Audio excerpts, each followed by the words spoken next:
ভালো থাকতে চাও? তাহলে এখনই দুটো লিস্ট তৈরি করো। এক কাজ করো, একটা খাতা নাও, একটা কলম নাও, আর দেরি না করে ঝটপট নামগুলো লিখে ফেলো।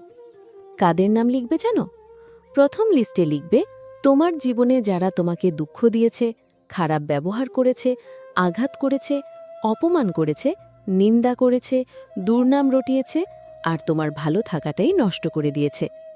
দ্বিতীয় লিস্টে লিখবে যারা তোমাকে সত্যিকারের ভালোবাসে, তোমার পাশে থাকে, তোমাকে আপন করে কাছে টানে, যাদের সাথে কথা বললে মনটা শান্ত হয়ে যায়।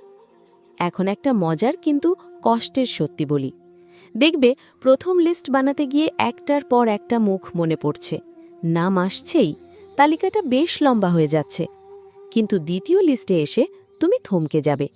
নাম পাবে না তা নয়, কিন্তু হাতে গোনা, দুজন, বড়জোর ৩-৪ জন, কখনো কখনো একজনই। হ্যাঁ, এটাই বাস্তব। আমাদের চারপাশে খারাপ চাওয়ার মানুষ বেশি, ভালো চাওয়ার মানুষ খুব কম। কিন্তু সমস্যা যেন কোথায়? এই সত্যিটা জেনেও আমরা খারাপ মানুষগুলোকেই নিয়ে পড়ে থাকি।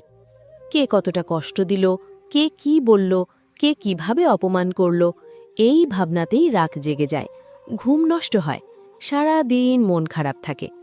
আর যারা আমাদের ভালোবাসে, যারা পাশে থাকে, তাদের আমরা ধরে নিই ও তো আছেই, টেকেন ফর গ্রান্টেড।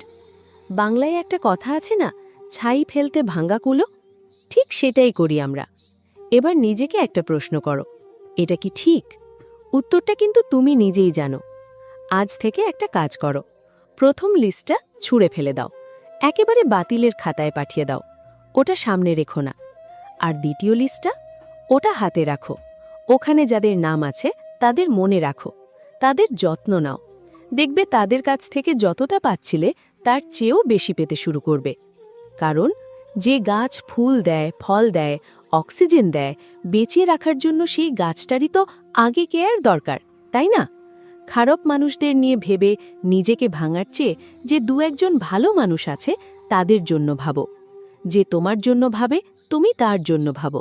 যে ভালোবাসে তাকে ভালোবাসো, যে পাশে থাকে তুমি তার পাশে দাঁড়াও। আর যে তোমাকে নিয়ে ভাবেই না, যে কষ্ট দিয়ে চলে গেছে, তার জন্য সময় নষ্ট, সত্যি বলতে কি, তখন তুমি তাকে না, নিজেকেই নষ্ট করছো। কেন করবে? আর করো না। তাহলে দেরি কেন? খাতা কলম নাও, এখনই দুটো লিস্ট বানাও। না মনে মনে না, সত্যি সত্যিই লিখে ফেলো। কারণ লেখা জিনিসই দলিল, মুখের কথার দাম নেই। একবার লেখা মানে 7 বার পড়ার সমান। নিজের ভালোর জন্য এইটুকু অন্তত করো। দিন শেষে তোমার ভালো থাকাটাই সবচেয়ে জরুরি। হাজারটা খারাপ মানুষের বৃত্ত থেকে বেরিয়ে এসে ওই 2-1 জন ভালো মানুষের সাথে থাকো, দেখবে তুমিও ভালো আছো। আর হ্যাঁ, শুভাকাঙ্ক্ষীর লিস্টে নাম লিখতে গিয়ে নিজের নামটা লিখতে ভুলবে না, কারণ তোমার সবচেয়ে শুভাকাঙ্ক্ষী তুমি নিজেই।